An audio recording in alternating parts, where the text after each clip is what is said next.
Hey guys, hope you're all doing well. Now for today's video, I wanted to go over something from the original 1993 movie. In the very first Jurassic Park, Robert Muldoon suggests that he and the remaining survivors holed up in the control room utilize something called the Lysine Contingency. Immediately after, Ray Arnold gives us the rundown on what exactly this is. The Lysine Contingency is intended to prevent the spread of the animals in case they ever get off the island. Dr. Wu inserted a gene that creates a single faulty enzyme in protein metabolism. The animals can't manufacture the amino acid lysine. Unless they're completely supplied with lysine by us, they slip into a coma and die.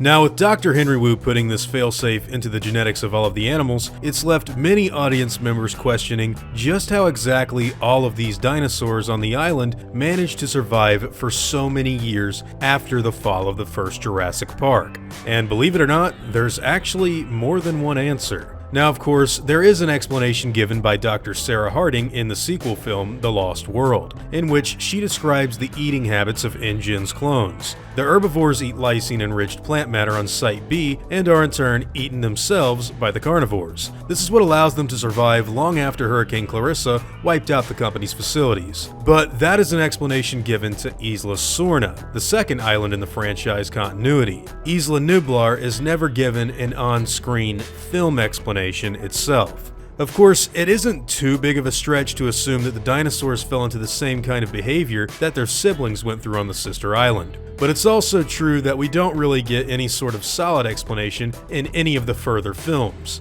At this point in time, I think it would be important to actually examine what the Lysine Contingency really is. So Dr. Henry Wu made sure that the dinosaurs would be incapable of producing an amino acid known as lysine. This singular amino acid would only be administered by Jurassic Park personnel in order to prevent the dinosaurs from causing any harm if they ever got off of the island. Unfortunately for Dr. Wu and all of the theme park staff, this is an incredibly bad idea. Being one of the ideas that was carried over from Michael Crichton's novel, the Lysine Contingency was used to further establish just how flawed the systems really were at Jurassic Park. In reality, barely any animal imaginable can actually produce lysine by themselves. The way in which all creatures, including human beings, would survive if they were dependent on lysine is by eating a lysine-enriched diet. Of course, we get confirmation of this happening in The Lost World, but in none of the other sequels is it ever brought up again, and that's mainly because it's an extremely flawed failsafe.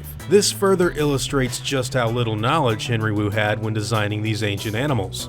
What good is your kill switch if it can easily be remedied by eating something that shuts it down? However, even if we ignore the fact that the dinosaurs could have easily eaten lysine-enriched foods on Nublar, we'd have to consider yet another explanation that was given in a later release. In 2011's Jurassic Park the Game, Dr. Laura Sorkin actually contaminates the entire Nublar water supply with a good healthy dose of lysine.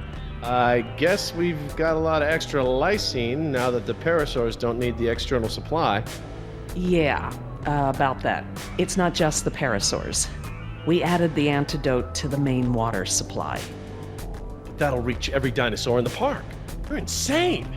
Denying the dinosaurs lysine was the only safety mechanism we had to keep them out of the global ecosystem. The remote possibility that a dinosaur could make it to the mainland is far outweighed by our responsibility to treat these animals humanely. They're here because of us. I don't want to see these animals die. I really don't. But we all agreed to the Lysine Contingency. It was a prerequisite to working here. For you, maybe. But you have to remember, Jerry, I was here before there even was a Lysine Contingency. Henry Wu came up with the Lysine Contingency, and let's not mince words, it's a kill switch, as part of his bid for the top spot. I couldn't stop it, but I never agreed to it, not even for a second. You're still here? So instead of having to eat certain types of foods, every creature imaginable, even the carnivores, could simply drink the water and get their amino acids that way. Now, while it's true that we don't know for certain whether or not this happened in the official film canon or not, we can assume that had they not done this, they could have simply eaten the lysine-enriched foods like they did in The Lost World and in real life and survived that way, making Dr. Wu's Lysine Contingency utterly useless. The novel goes into this exact genetic alteration further by Martin Gutierrez asserting that the migrating raptors that left Nublar have simply adapted by eating lysine-enriched crops and chickens in order to survive. Meaning, if any dinosaur cloned with this failsafe in mind got off of the island, they would easily be able to survive without any major problems at all. It was simply a very bad design flaw that gave us more insight into why Jurassic Park was a terrible idea. And as far as we currently know, no dinosaur has ever slipped into a coma because of the Lysine Contingency and died. Anyways, those are all of the explanations given to us as to why the dinosaurs survived in The Lost World, Jurassic Park the game, and the original Michael Crichton novel. Dr. Henry Wu wasn't exactly the best at making these kind of things. Now, I'd like to hear all of your thoughts on the Lysine Contingency. Do you think it will ever come up again in the series? And if so, how?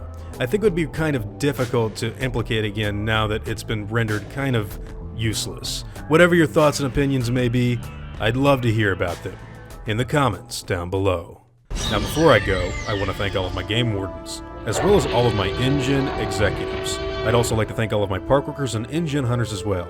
It really means the world to me that you guys tell me that you appreciate what I do so much, and I seriously am extremely thankful for everything that you guys do to help. Honestly, it means the world.